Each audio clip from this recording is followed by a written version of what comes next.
It is with great pride and deep conviction that I stand before you today at the launch of our Women, Peace and Security National Action Plan, a landmark moment that reinforces our nation's commitment to a safer, more equitable Trinidad and Tobago. Although our country may be small on the global stage, we are not immune to the challenges that beset many societies. Our urban centers confront the scourge of gun and gang violence, while communities across both islands bear the heavy burden of gender-based violence. We have long recognized that these issues require not only decisive action, but also a comprehensive, gender-responsive approach that engages every segment of our society.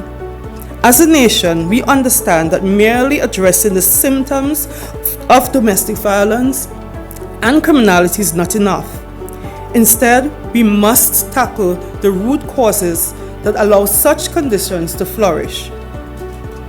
This is why our government has embraced the strategy of treating crime and violence as a public health issue, a perspective that demands intentional, informed, and most importantly, compassionate interventions.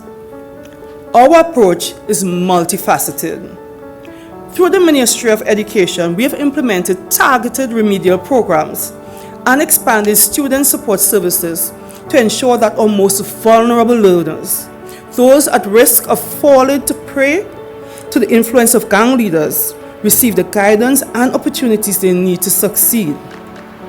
In parallel, the Ministry of Sport and Community Development has strengthened community mediation initiatives and expanded programs that offer youth positive outlets, thereby fostering environments where conflicts are resolved through dialogue rather than violence.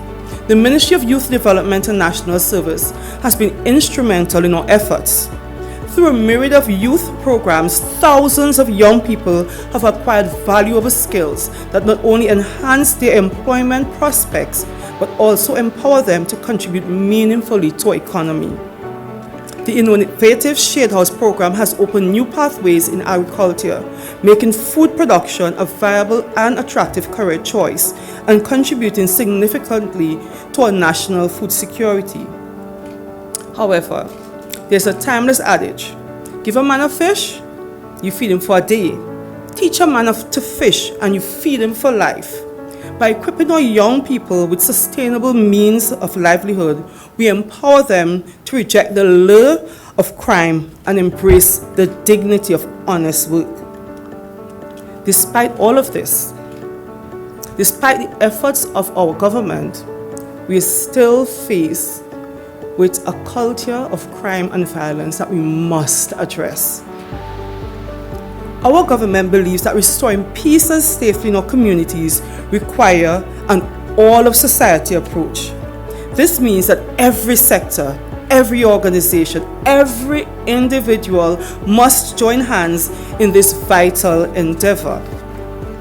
The launch of the National Action Plan is a resounding declaration of our unwavering commitment to this principle.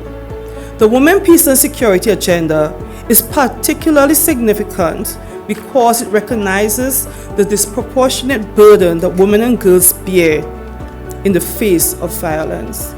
When we talk about gun and gang violence in Trinidad and Tobago, and in my own communities, in my constituency, when I talk about us trying to develop a Women, Peace and Security National Action Plan to help us treat with gun and gang violence, people say, well, why women? Because it's mostly the men and boys who are being affected. But if you really examine it, at the root of every sustainable, stable society, we have our women. And if our men and boys are being affected by gun and gang violence, it would ultimately affect our women and our girls. And if you recognize it as a serious public health issue, a serious threat to our society, then we must accept that there's a place and a role for women and girls to play to restore peace in our society, to restore peace in our communities, and to help us to arrest this societal issue.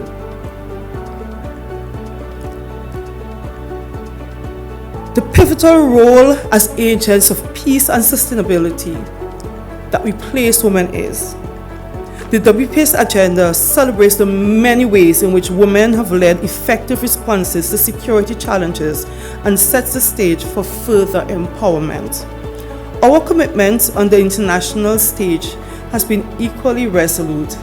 In May 2023, Trinidad and Tobago became a member of the Women, Peace and Security Focal Point Network, a milestone that has spurred invaluable collaboration and strengthened our domestic policies.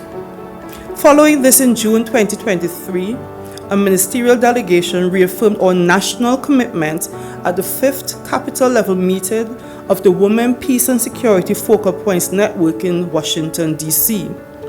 Our collaboration with UN Women and the Government of Canada and other international partners demonstrated that a national workshop held in June 2023 has further cemented our resolve to implement the WPS agenda effectively. And I want to take this opportunity to sincerely thank all our partners. We could not have done this without your support. So on behalf of the government of the Republic of Trinidad and Tobago and the people of Trinidad and Tobago, I say thank you to the UN system, I say thank you to the government of Canada, and I say thank you to the European Union as well. But most importantly, I want to say thank you to civil society in Trinidad and Tobago. Civil society in Trinidad and Tobago, you are the real champions in all of this. You would have walked with us, you would have supported us, and we are depending on you to take this even further. And I want to also commend academia. I want to commend the University of the West Indies. I want to salute Dr. Barrett for the work that would have been done to help us to get to this place. In January 2024, the appointment of the WPS Advisory Group, composed of representatives from civil society, public and private sectors, and our developmental partners, marked another significant stride. Their tireless work, informed by consultations with key stakeholders across the nation, has culminated in today's launch of our National Action Plan. It is a moment of pride for Trinidad and Tobago as we become the first Caribbean country to successfully develop and start implementing a comprehensive Women, Peace and Security National Action Plan. And when I say that with a deep sense of gratitude. And I'm extremely proud to be the minister at the helm when we are taking this bold step. So congratulations, Trinidad and Tobago. This plan is not merely a symbolic gesture. It is a robust framework designed to address the root causes of violence and to transform the policy and societal landscape of our nation. At its core is a commitment to harnessing timely, complete data that will not only inform our local decisions, but also influence regional and international dialogues on gun and gang violence and gender empowerment. I call on the public to actively engage in forthcoming consultations and research projects. Your experiences and voices are essential to our national progress. Through the National Action Plan, we will enhance governmental service delivery and fortify community peace-building initiatives. Our initiatives, ranging from the National Parenting Programs to Hearts and Minds Program, the Retiree Adolescent Partnership Program, and the Barbershop Initiative, all nicely packaged in something we call Spice TT.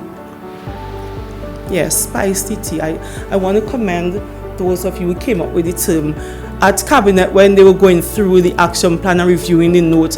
When they saw Spice TT, they started to laugh. They said, Ayanna, you had to come up with something that was just trimming. I said, yes, we are spicy people.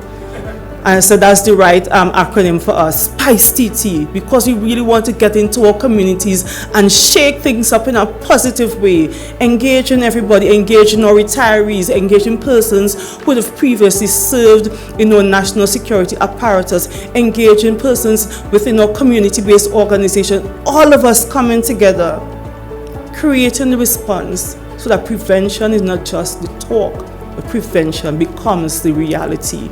And as we roll out Spice TT, we have selected some communities in Trinidad and Tobago to give particular focus and emphasis. So as we implement and we roll out and we get Spice TT moving, we'll be looking at communities such as Marabella, Train Line, Maloney, Beetham in Trinidad, and in Tobago, Golden Lane, and Mount St. George. And if you look at all the communities that we've identified for special attention, if you reflect on the communities over the past few years, you would recognize that gun violence and gang violence would have been prevalent.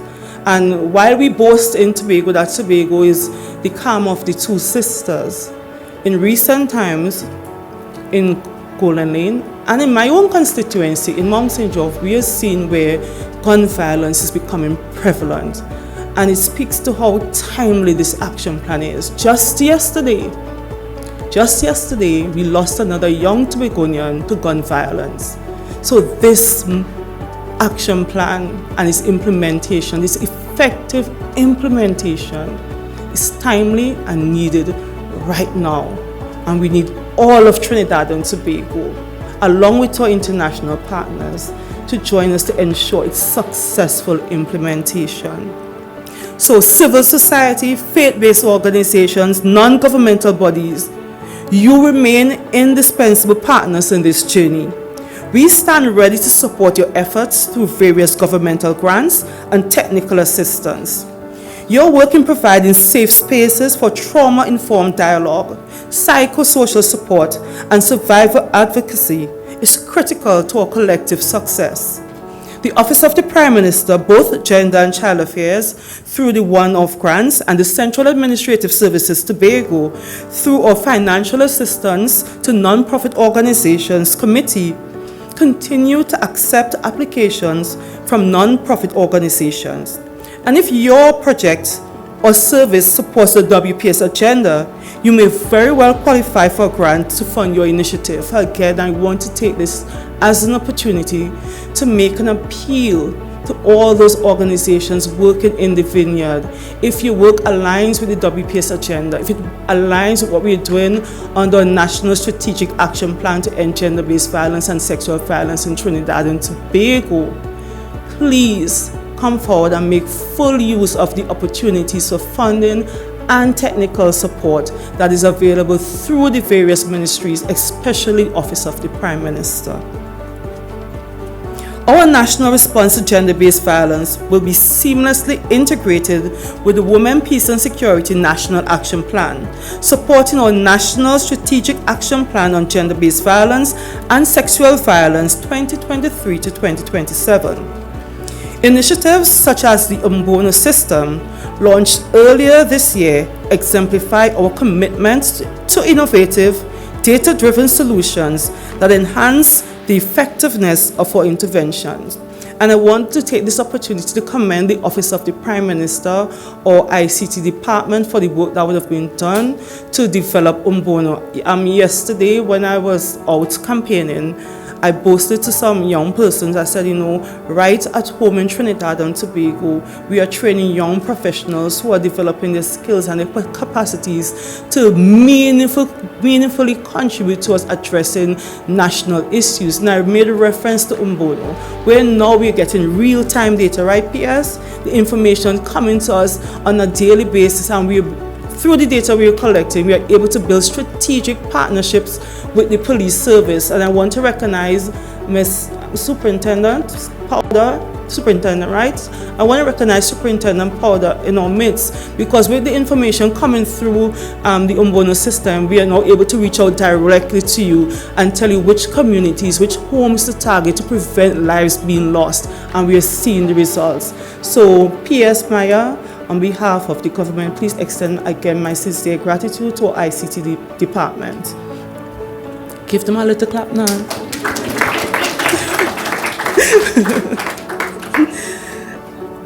And we're going to expand what we're doing to also incorporate all the information and work we were doing with our National Action Plan for WPS. So we're going to expand and enhance Umbono to also serve the WPS National Action Plan and its monitoring and how we are rolling it out. This digital platform, and I'm referring to Umbono, would enable swift updates from all stakeholders, ensuring that our efforts are both accountable and continually improved. Today's launch is more than an unveiling of a plan. It is a call to action. Trinidad and Tobago, they say no plan, is a call to action. It's a call for every ministry, every organization, every citizen to join us in this historic endeavor.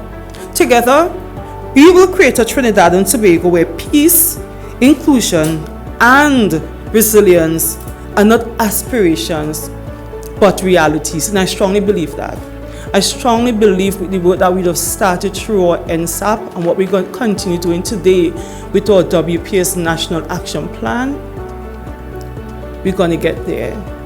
But for it to happen, we need all of Trinidad and Tobago to join us on this journey. It's not a government thing. It's not a UN thing. It's not a Canadian government thing. It's not an EU thing. This is our thing. This is Trinidad and Tobago's action plan. And we need every citizen to buy into it as though it is your own. And for us to collectively work this plan to bring about the peace and the security that we all deserve. Ladies and gentlemen, I thank you. I once again commend all those who have worked tirelessly to make this a reality. And I hope and I pray that God will continue to bless our nation.